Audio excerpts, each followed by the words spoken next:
ವೀಕ್ಷಕರೆಲ್ಲರಿಗೂ ಸೂರ್ಯನ ರಾಶಿ ಪರಿವರ್ತನೆ ವಿಶೇಷ ಕಾರ್ಯಕ್ರಮಕ್ಕೆ ಸ್ವಾಗತ. ವೀಕ್ಷಕರೇ, ಗ್ರಹಗಳ ಅಧಿಪತಿಯಾಗಿರುವ ಸೂರ್ಯ ಪ್ರತಿದಿನಗಳು ತನ್ನ ಪಟ ಬದಲಾಯಿಸುತ್ತಾನೆ. ಸೂರ್ಯ ಒಂದು ರಾಶಿಯಿಂದ ಮತ್ತೊಂದು ರಾಶಿಗೆ ಸಂಚರಿಸಿದಾಗ ಅದನ್ನು ಸೂರ್ಯ ಸಂಕ್ರಾಂತಿ ಎಂದು ಕರೆಯಲಾಗುವುದು.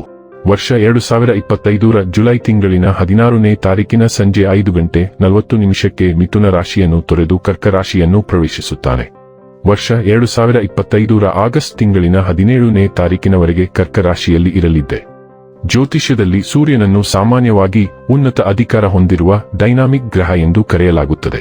ಈ ಗ್ರಹವು ಪರಿಣಾಮಕಾರಿ ಆಡಳಿತ ತತ್ವಗಳನ್ನು ಸೂಚಿಸುತ್ತದೆ ಮತ್ತು ಇದು ಬಿಸಿ ಗ್ರಹವಾಗಿದೆ ಮತ್ತು ಎಲ್ಲಾ ಭವ್ಯವಾದ ಗುಣಗಳನ್ನು ಸೂಚಿಸುತ್ತದೆ. ಸೂರ್ಯನ ಆಶೀರ್ವಾದವಿಲ್ಲದೆ ವೃತ್ತಿಜೀವನಕ್ಕೆ ಸಂಬಂಧಿಸಿದಂತೆ ಜೀವನದಲ್ಲಿ ಉನ್ನತ ಸ್ಥಾನಗಳನ್ನು ಹೊಂದಲು ಸಾಧ್ಯವಿಲ್ಲ. ಬಲವಾದ ಸೂರ್ಯನು ಜೀವನದಲ್ಲಿ ಎಲ್ಲಾ ಅಗತ್ಯ ತೃಪ್ತಿ, ಉತ್ತಮ ಆರೋಗ್ಯ ಮತ್ತು ಬಲವಾದ ಮನಸ್ಸನ್ನು ಒದಗಿಸಬಹುದು. ಸೂರ್ಯನನ್ನು ಚೆನ್ನಾಗಿ ಇರಿಸಿದರೆ ಸೂರ್ಯನು ಒಬ್ಬ ವ್ಯಕ್ತಿಯನ್ನು ದುರ್ಬಲ ಸ್ಥಾನದಿಂದ ಬಲವಾದ ಸ್ಥಾನಕ್ಕೆ ಒಯ್ಯಬಹುದು. ಸೂರ್ಯನ ಸಂಚಾರವು ರಾಶಿಚಕ್ರದ ಎಲ್ಲಾ 12 ರಾಶಿಚಕ್ರದ ಚಿಹ್ನೆಗಳ ಮೇಲೆ ವಿಭಿನ್ನ ಪರಿಣಾಮವನ್ನು ಬೀರುತ್ತದೆ. ತಂದೆ ಗ್ರಹ ಸೂರ್ಯನನ್ನು ಎಲ್ಲಾ 9 ಗ್ರಹಗಳ ರಾಜ ಎಂದು ಕರೆಯಲಾಗುತ್ತದೆ. ನಮ್ಮ ಗ್ರಹ ಭೂಮಿಯು ಸೂರ್ಯನ ಸುತ್ತ ಸುತ್ತುತ್ತದೆ ಎಂದು ನಮಗೆಲ್ಲರಿಗೂ ತಿಳಿದಿದೆ ಮತ್ತು ಸೂರ್ಯನು ನಮ್ಮೆಲ್ಲರ ಜೀವನಕ್ಕೆ ಕ್ರಾಂತಿ ಮತ್ತು ಶಕ್ತಿಯನ್ನು ಒದಗಿಸುತ್ತದೆ. ಈ ಪ್ರಮುಖ ಜೀವಶಕ್ತಿಯು ನಮ್ಮ ದೇಹದಲ್ಲಿ ಚಲಿಸುತ್ತದೆ ಮತ್ತು ನಮ್ಮ ಜೀವನವು ಈ ಶಕ್ತಿಯೊಂದಿಗೆ ನಡೆಯುತ್ತದೆ. ಈ ಕಾರಣದಿಂದಾಗಿ ನಮ್ಮ ಜೀವನವು ಮುಂದುವರಿಯುತ್ತದೆ ಮತ್ತು ಸೂರ್ಯನನ್ನು ಈ ಇಡೀ ಜಗತ್ತನ್ನು ನೋಡಿಕೊಳ್ಳುವವನು ಎಂದು ಏಕೆ ಪರಿಗಣಿಸಲಾಗುತ್ತದೆ.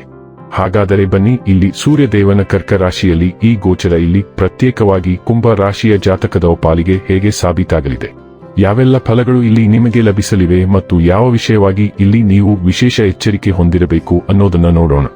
ಎಂದಿನಂತೆ ನಮ್ಮ ವಿನಂತಿ ಎಂದರೆ, ನೀವಿನ್ನೂ ನಮ್ಮ ಚಾನೆಲ್ ಅನ್ನು ಸಬ್ಸ್ಕ್ರೈಬ್ ಮಾಡಿಲ್ಲವೆಂದರೆ ದಯವಿಟ್ಟು ಈಗಲೇ ನಮ್ಮ ಚಾನೆಲ್ ಅನ್ನು ಸಬ್ಸ್ಕ್ರೈಬ್ ಮಾಡಿ. ಹಾಗೆ ನಿರಂತರ ವಿಡಿಯೋ ಅಪ್ಡೇಟ್ಸ್ಗಳಿಗಾಗಿ ತಪ್ಪದೇ ಪಕ್ಕದ ಬೆಲ್ ಐಕಾನ್ ಬಟನ್ ಕೂಡ ಕ್ಲಿಕ್ ಮಾಡಿ.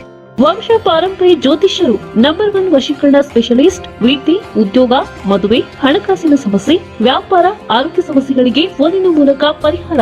ಇಂದೇ ಕರೆ ಮಾಡಿ. ವೀಕ್ಷಕರೇ, ಕುಂಭ ರಾಶಿಯವರಿಗೆ 7ನೇ ಮನೆಯ ಅಧಿಪತಿ ಸೂರ್ಯ ನಿಮ್ಮ 6ನೇ ಮನೆಯಲ್ಲಿ ಸಾಗಲಿದ್ದಾರೆ. ಆದಾಗ್ಯೂ 7ನೇ ಮನೆಯ ಅಧಿಪತಿಯು ಸ್ವತಃ 12ನೇ ಮನೆಗೆ ಹೋಗುವುದರಿಂದ ಕೆಲವು ಸಂದರ್ಭಗಳಲ್ಲಿ ದುರ್ಬಲ ಫಲಿತಾಂಶಗಳನ್ನು ನೀಡಬಹುದು. ವಿಶೇಷವಾಗಿ ವೈವಾಹಿಕ ಜೀವನದಲ್ಲಿ ಕರ್ಕಾಟಕದಲ್ಲಿ ಸೂರ್ಯ ಸಂಚಾರವು ನಿಮಗೆ ಸಹಾಯ ಮಾಡಲು ವಿಫಲವಾಗಬಹುದು, ಆದರೆ ಇತರ ಸಂದರ್ಭಗಳಲ್ಲಿ ಅದು ನಿಮಗೆ ಉತ್ತಮ ಫಲಿತಾಂಶಗಳನ್ನು ನೀಡಬಹುದು. ನೀವು ಕೆಲಸ ಮಾಡುವ ವ್ಯಕ್ತಿಯಾಗಿದ್ದರೆ ನೀವು ಕೆಲಸದಲ್ಲಿ ಉತ್ತಮ ಹೊಂದಾಣಿಕೆಯನ್ನು ಪಡೆಯಬಹುದು. ಹೊಸ ಉದ್ಯೋಗವನ್ನು ಹುಡುಕುತ್ತಿರುವ ಜನರ ಆಸೆಗಳು ಈಡೇರಬಹುದು. ಉದ್ಯೋಗದಲ್ಲಿ ಉಳಿಯಲು ಬಯಸುವ ಜನರ ಸಂಬಂಧಗಳು ಸಹೋದ್ಯೋಗಿಗಳು ಮತ್ತು ಹಿರಿಯರೊಂದಿಗೆ ಸುಧಾರಿಸುತ್ತವೆ. ಈ ಸಮಯದಲ್ಲಿ ನೀವು ನಿಮ್ಮ ಪ್ರತಿಸ್ಪರ್ಧಿಗಳಿಗಿಂತ ಉತ್ತಮವಾಗಿ ಮಾಡಲು ಸಾಧ್ಯವಾಗುತ್ತದೆ ಮತ್ತು ಗುರಿಯನ್ನು ಸಾಧಿಸುವ ಮೂಲಕ ನಿಮ್ಮ ಮೇಲಧಿಕಾರಿಗಳ ದೃಷ್ಟಿಯಲ್ಲಿ ನೀವು ನಾಯಕನಾಗಲು ಸಾಧ್ಯವಾಗುತ್ತದೆ. ಈ ಸಂಚಾರವು ಕೆಲಸದಲ್ಲಿ ಯಶಸ್ಸನ್ನು ಪಡೆಯುವಲ್ಲಿ ಹೆಚ್ಚಿನ ಸಹಾಯ ಮಾಡುತ್ತದೆ. ಈ ಸಂಚಾರವು ವ್ಯವಹಾರಕ್ಕೂ ಅನುಕೂಲಕರವೆಂದು ಪರಿಗಣಿಸಲಾಗಿದ್ದರೂ ಈ ಸಂಚಾರವು ವ್ಯವಹಾರಕ್ಕಿಂತ ಉದ್ಯೋಗಸ್ಥರಿಗೆ ಹೆಚ್ಚು ಸಹಾಯಕವಾಗಬಹುದು. ನೀವು ವ್ಯವಹಾರದಲ್ಲಿಯೂ ಸಹ ಅನುಕೂಲಕರ ಫಲಿತಾಂಶಗಳನ್ನು ಪಡೆಯುತ್ತಲೇ ಇರುತ್ತೀರಿ ಎಂದು ನಾವು ನಿಮಗೆ ಹೇಳೋಣ. ಸರ್ಕಾರ ಮತ್ತು ಆಡಳಿತಕ್ಕೆ ಸಂಬಂಧಿಸಿದ ವಿಷಯಗಳಲ್ಲಿಯೂ ಉತ್ತಮ ಅನುಕೂಲತೆಯನ್ನು ಕಾಣಬಹುದು. ಕುಂಭ ರಾಶಿಯವರಿಗೆ ಸೂರ್ಯನು ನಿಮ್ಮ 6ನೇ ಮನೆಯ ಮೂಲಕ ಸಾಗುತ್ತಾನೆ. ಇದು ಆರೋಗ್ಯ, ದೈನಂದಿನ ದಿನಚರಿ ಮತ್ತು ಸ್ಪರ್ಧೆಯೊಂದಿಗೆ ವ್ಯವಹರಿಸುತ್ತದೆ. ಪುನರ್ವಸು ನಕ್ಷತ್ರವು ಆರೋಗ್ಯ ಮತ್ತು ಯೋಗಕ್ಷೇಮದ ಮೇಲೆ ಹೊಸ ಗಮನವನ್ನು ಪ್ರೋತ್ಸಾಹಿಸುತ್ತದೆ, ಆದರೆ ಪುಷ್ಯ ನಕ್ಷತ್ರವು ನಿಮ್ಮ ದೈನಂದಿನ ದಿನಚರಿಗಳನ್ನು ಪೋಷಿಸಲು ಮತ್ತು ಸಂಘರ್ಷಗಳನ್ನು ಪರಿಹರಿಸಲು ಸಹಾಯ ಮಾಡುತ್ತದೆ. ಆಶ್ಲೇಷ ನಕ್ಷತ್ರವು ಗುಪ್ತ ಆರೋಗ್ಯ ಕಾಳಜಿಗಳು ಅಥವಾ ಕೆಲಸಕ್ಕೆ ಸಂಬಂಧಿಸಿದ ಸವಾಲುಗಳನ್ನು ಮೇಲ್ಮೈಗೆ ತರಬಹುದು. ಇದಕ್ಕೆ ಎಚ್ಚರಿಕೆಯ ಗಮನ ಮತ್ತು ಗುಣಪಡಿಸುವಿಕೆಯ ಅಗತ್ಯವಿರುತ್ತದೆ.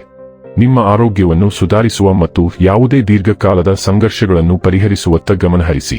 ಇನ್ನು ಕೊನೆಯದಾಗಿ ಈ ದಿನಗಳಂದು ಮಾಡಿಕೊಳ್ಳಬೇಕಾದ ಉಪಾಯಗಳ ಕುರಿತು ನೋಡುವುದಾದರೆ, ಮಂಗಗಳಿಗೆ ಗೋಧಿ ಮತ್ತು ಬೆಲ್ಲವನ್ನು ತಿನ್ನಿಸುವುದು ಶುಭ.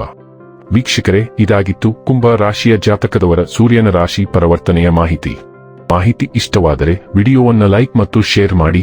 ಹಾಗೆ ಚಾನೆಲ್ ಸಬ್ಸ್ಕ್ರೈಬ್ ಮಾಡುವುದರ ಜೊತೆಗೆ ನಿರಂತರ ವಿಡಿಯೋ ಅಪ್ಡೇಟ್ಸ್ಗಳಿಗಾಗಿ ಪಕ್ಕದ ಬೆಲ್ ಐಕಾನ್ ಕ್ಲಿಕ್ ಮಾಡಿ.